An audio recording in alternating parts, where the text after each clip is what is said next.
You ask Tiger to solve. This deals with linear equations with one unknown. The final result is x equals 2. Let's solve it step by step. Group all x terms on the left side of the equation. Subtract 9x from both sides. Group like terms. Simplify the arithmetic. Group like terms.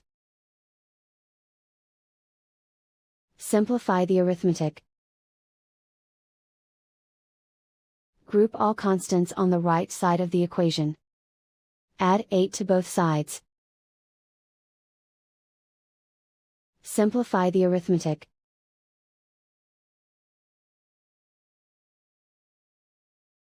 Isolate the x. Divide both sides by 6. Simplify the fraction. Find the greatest common factor of the numerator and denominator.